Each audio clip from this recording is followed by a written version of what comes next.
nouvelle session d'information, bienvenue à tous et à toutes. La Cour constitutionnelle a mis fin à ses arrêts sur le traitement des candidatures à la présidentielle rejetées par la CENI. Mardi tard dans la soirée, la Cour a invalidé les candidatures d'Antoine Gizenga et de Jean-Paul Moka, respectivement pour défaut de qualité du signataire des formulaires de mandat et faute de preuve de paiement de la caution. Et dans le Kasaï central, le procès sur l'assassinat des experts onusiens repris depuis le 27 août dernier a connu sa troisième audience à Kananga ce lundi 3 septembre 2018. Dans la ville de Kananga, 13 prévenus ont comparu et l'audience a tourné autour de la confrontation de deux témoins. Le ministère public a demandé au tribunal de prendre tout son temps pour faire éclater la vérité. En sport, éliminatoire Coupe d'Afrique des Nations Cameroun 2019, les Léopards Senior Football sont à Monrovia, capitale du Libéria. Ils préparent ainsi leur rencontre de ce dimanche 9 septembre contre l'équipe libérienne. Présidentielle 2018, les candidatures d'Antoine Gizenga et de Jean-Paul Moka ont été définitivement invalidées ce mardi 4 septembre dans la soirée par la Cour constitutionnelle. Selon la Haute Cour, la candidature de l'ancien Premier ministre Antoine Gizenga a été invalidée pour défaut de qualité de signataire des formulaires de mandat et d'investiture au bureau de réception et de traitement des candidatures. Jean-Paul Moka a quant à lui été débarqué pour faute de preuve de paiement intégral de la caution électorale. Ces invalidations interviennent après celles de Jean-Pierre Bemba et Mozito pour respectivement condamnation par la CPI pour subornation de témoins et conflit d'intérêts avec son parti. Sami Badibanga et Marie-Josée Ifoku, la seule candidate féminine, ont vu leur candidature validée par la Cour constitutionnelle. Avant la publication des listes définitives le 19 septembre prochain par la CENI, le nombre provisoire des candidats à la présidentielle revient désormais à 21 après traitement de requêtes par la Cour constitutionnelle. L'invalidation des candidatures de Jean-Pierre Bemba et Adolphe Mozito par la Cour constitutionnelle continue à susciter des réactions. Pour l'Union pour la nation congolaise, ces arrêts de la Cour ont obéi au schéma de la majorité présidentielle devenue franc commun pour le Congo afin d'espérer la division de l'opposition. Jean Baudouin Mayo, secrétaire général de l'UNC, précise que son parti reste profondément attaché à l'unité de l'opposition. Selon lui, ensemble, l'opposition évitera au peuple congolais la succession familiale du pouvoir en lui assurant la vraie alternance démocratique. Du côté du ministre de la Communication et porte-parole du gouvernement, l'on estime que Jean-Pierre Bemba ne souffre que de l'amertume après avoir été définitivement écarté de la course présidentielle du 23 décembre 2018. Lambert Mende Omalanga note que le président du MLC devrait avoir du respect et de la confiance à la justice de son pays face aux propos de Jean-Pierre Bemba qui parle de parodie d'élection RDC. Le ministre Mende indique que la Cour constitutionnelle de la RDC est indépendante et tout le monde doit s'incliner devant son arrêt comme cela se fait dans tout état de droit. Le mouvement de libération du Congo MLC demande à la Cour pénale internationale de se positionner sur son arrêt contre Jean-Pierre Bemba. Selon ces partis politiques, c'est en vertu de la condamnation de son leader par la CPI en mars 2018 dans l'affaire subornation des témoins que la candidature de son chairman a été invalidée pour le scrutin présidentiel de décembre prochain. Cependant, la secrétaire générale du MLC, Eve Bazaïba, a dénoncé une mauvaise interprétation des arrêts de la CPI par la CENI pour écarter Bemba de la présidentielle prochaine. Elle dit avoir contacté la CPI pour qu'elle puisse mettre fin à ce qu'elle a appelé la confusion sur l'arrêt de la CPI. Après l'invalidation de la candidature de son leader, le MLC remet en cause la neutralité de la Cour constitutionnelle de la RDC. Pour ce parti politique, cette Cour rend des arrêts sur commande politique. C'est ainsi que le MLC maintient sa position de se retirer du processus électoral ou de le réqualifier si la candidature de Bemba demeure définitivement invalidée. Par ailleurs, la dame de fer du MLC a affirmé que son parti compte déposer des recours à la Cour africaine des droits de l'homme et à la Cour internationale de justice pour obtenir la validation de la candidature de leur leader Jean-Pierre Bemba Gombo. Et l'opinion se demande si une telle démarche s'est déjà réalisée ailleurs lorsqu'une candidature à la présidentielle a été rejetée ou c'est seulement une particularité du MLC. Qui vivra verra. Les élections du 23 décembre prochain auront bel et bien lieu avec la machine à voter. En mission d'inspection en Corée du Sud, le président de la Commission électorale nationale indépendante, Corneille Nangaa, s'est assuré de la qualité et de la quantification de ces machines qui doivent être expédiées en RDC pour les élections de plus en plus imminentes. Plus de 52 000 machines sont déjà à Kinshasa et le reste arrivera d'ici le 18 septembre prochain, a déclaré le président de la centrale électorale. Nous avions dit qu'il y a les matériels qui sont produits à Corée du Sud, d'autres en Chine, alors que d'autres sont produits en Inde. Pour les cas spécifiques de la Corée du Sud, ce sont les machines à voter. Il y a 4 ateliers qui sont installés ici. Nous supervisons dans la mesure où nous voulons voir, nous assurer si effectivement le déploiement va se faire en temps. Dans les cas d'espèce, nous voici à l'atelier de colisage. Ici, après avoir contrôlé la qualité au niveau de la production, le travail ici consiste à s'assurer par une équipe jointe, CENI et Mirou, s'assurer que tous les éléments constitutifs ou les composantes à mettre dans une valisette sont au grand complet. Et dès qu'on a vérifié qu'ils sont au grand complet, on fait les colisages, on fait les conditionnements, mais aussi la palettisation qui permettra à ce qu'on envoie immédiatement les kits au niveau du bateau pour les transports maritimes. Jusque-là, tous les plans tels que nous l'avions montés s'exécutent correctement, ce qui nous assure que le 23, nous n'aurons pas de raison de ne pas avoir les élections. Du point de vue technique plus ou moins, nous sommes au point et nous sommes satisfaits. À l'atelier contrôle qualité, pour qu'une machine passe au niveau de la logistique pour un embarquement vers Kinshasa ou le Congo, il est nécessaire qu'on s'assure de la fonctionnalité de chaque machine. Nos équipes ont été déployées sur place. Un travail de longue haleine, 2 mois durant. On a aujourd'hui plus de 52 000 machines déjà sur mer et nous avons 35 000 prêts à être embarqués et la différence, tout le travail devrait être clôturé à partir du 18 septembre prochain. Valoriser la production nationale par le respect des normes, tel a été l'essentiel de la conférence organisée le mercredi 5 septembre 2018 par l'Office congolais des contrôles OCC au pavillon 22 de la Foire internationale de Kinshasa, FIKIN. Dans une lancée pédagogique, Rissassi Tabou Wansimbwa, directeur général de l'Office congolais des contrôles, a dans un exposé mis en évidence les défis de la valorisation de produits nationaux, l'apport des normes à la valorisation de la production nationale, les mécanismes d'accompagnement normatif à la production et l'exportation, à la fabrication de produits congolais n'a pas été oublié par l'OCC.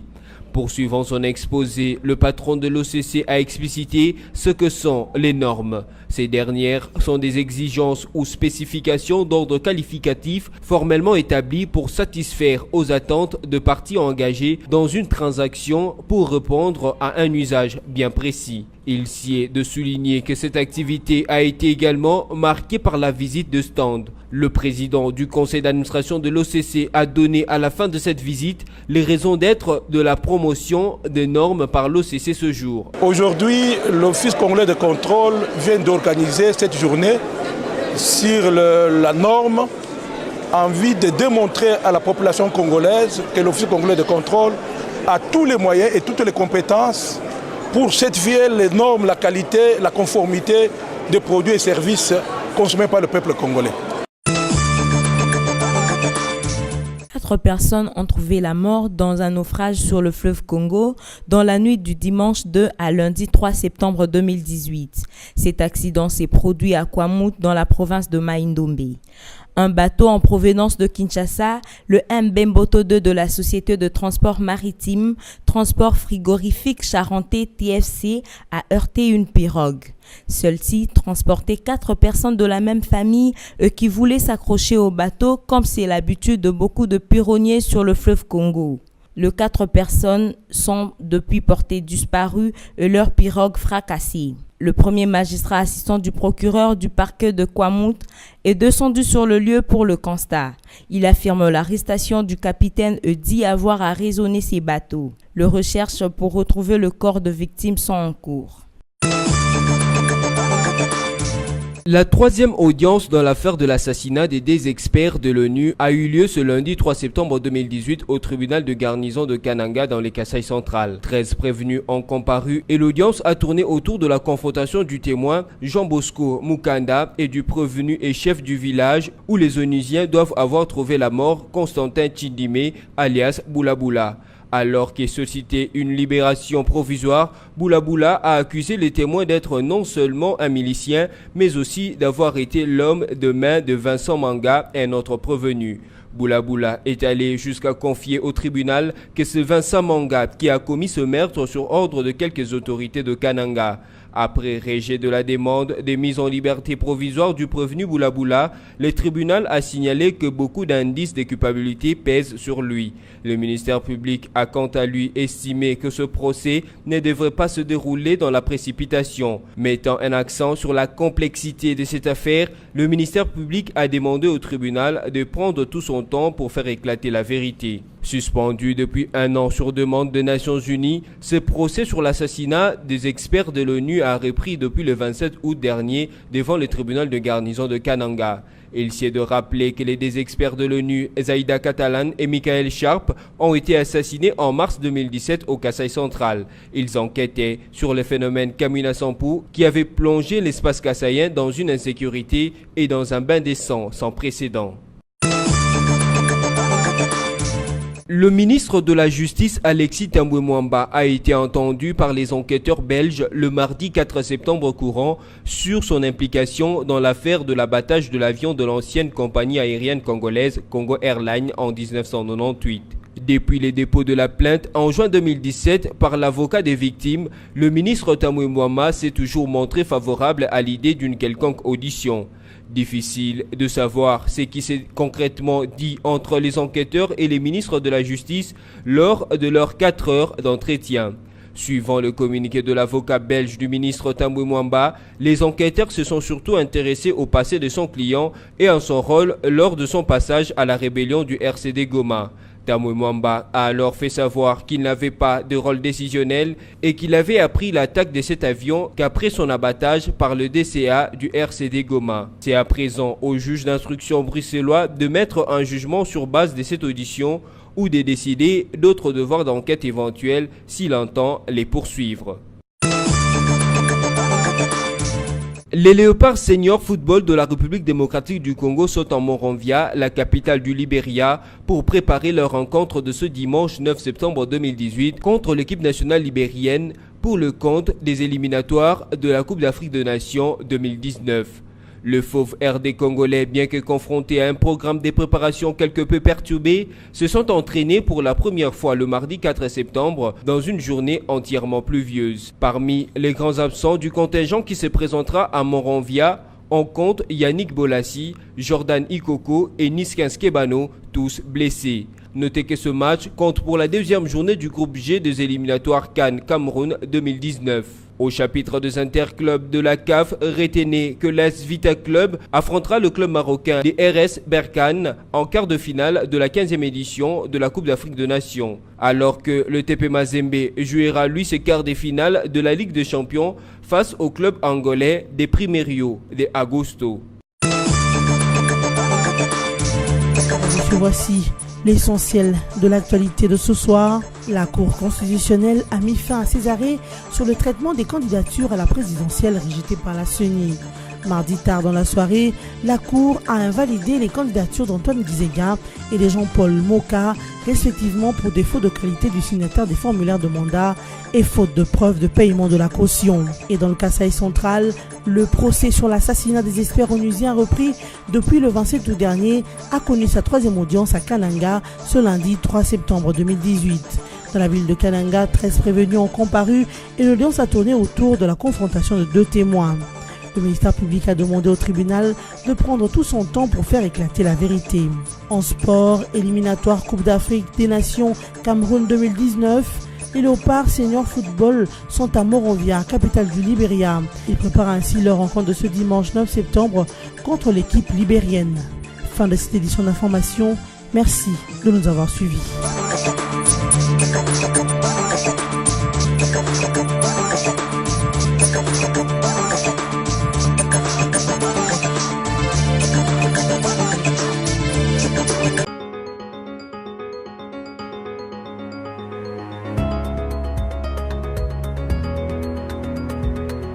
Mesdames, Messieurs, bienvenue à la revue de presse de journaux parus en ligne ce mercredi 5 septembre 2018. Ouvrons cette revue de presse avec les sites d'information Congo Virtuel qui titrent « Complot Muzito Bemba à Bruxelles contre les élections ». Exclusivité de Bruxelles, après leur exclusion du processus électoral, Bemba et Muzito deviennent le cheval de Troie du plan B occidental en remplacement de Moïse Katumbi. Le lundi 3 septembre dans la soirée, Charles Michel a appelé Muzito, qui est à Bruxelles, pour le rassurer de ce qui se concocte en dehors du processus électoral. Didier Reynders doit se rendre très prochainement à Luanda pour réchauffer les contacts qui dorment. Une rencontre était prévue le mardi entre Charles Michel et Adolphe Muzito, rencontre à élargir jeudi prochain à Jean-Pierre Bemba après son retour du Portugal. Bref, le plan B contre la RDC est relancé. La fin de l'examen de recours à la Cour constitutionnelle de la RDC vient de donner l'alerte et relancer le plan B visant l'instauration d'un leadership sans Kabila et hors du processus électoral pourtant en pleine maturité. On croyait que l'exclusion de Muzito et Bemba de ce processus était entendue pour faire d'eux le fer de lance de la nouvelle campagne des lobbies politico-affairistes occidentaux sur la RDC. Poursuivons cette revue de presse avec Forum des As qui écrit « Depuis la Corée du Sud, Corneille Nangaa persiste et signe les élections en décembre avec la machine à voter ». Alors qu'au pays, le camp anti-machine à voter n'affaiblit pas, le président de la centrale électorale confirme l'usage de cette imprimante lors des élections du 23 décembre prochain. Corneille Nangaa l'a dit à l'entretien hier mardi 4 septembre à la presse de la Corée du Sud où il séjourne. À quelques 3 mois et demi de la tenue des scrutins directs combinés présidentiels, législatifs, nationales et provinciales, le président de la CENI s'y trouve en mission de supervision technique de la production à grande échelle et du déploiement vers la RDC de la machine à voter et de ses accessoires. Tout porte à croire qu'au pays du matin clair, Corneille Nangaa a eu des assurances quant à la fiabilité de cette technologie. Bien avant Nangaa, des experts congolais ont été envoyés en Corée du Sud pour s'assurer de la qualité de cette machine. Le président de la CENI, Corneille Nangaa, en ce jour de travail et de suivi de la production de la machine à voter en Corée du Sud, a eu le privilège d'échanger avec la presse sud-coréenne sur l'évolution du processus électoral en République démocratique du Congo. Bouclons cette revue de presse avec actualité.cd qui écrit « RDC, l'université de Liège créait la chaire Mukwege ». L'université de Liège a créé une chaire internationale sur la violence faite aux femmes et aux filles dans les conflits, abrégée chaire Mukwege. Elle sera inaugurée à Liège le vendredi 21 septembre, soit un jour après la remise de l'insigne de Dr Honorus Causa par la même université à Denis Mukengere Mukwege. Dr Mukwege a défendu sa thèse de doctorat en 2015 à l'Université libre de Bruxelles ULB. Son étude a porté sur le thème étiologie, clarification et traitement des fustules traumatiques urogénitales et génito-digestives basées dans l'est de la RDC. Une chaire universitaire est originellement un poste permanent d'enseignement universitaire attribué à une personne, un professeur ou une professeure dans une université pour l'enseignement d'une discipline faisant l'objet d'un cours. C'est également un point de rencontre entre le monde d'enseignement et de la recherche et le monde professionnel. Elle a pour but de développer la recherche et la pédagogie dans des domaines préalablement définis. Cette revue de presse est terminée. Merci de votre attention soutenue.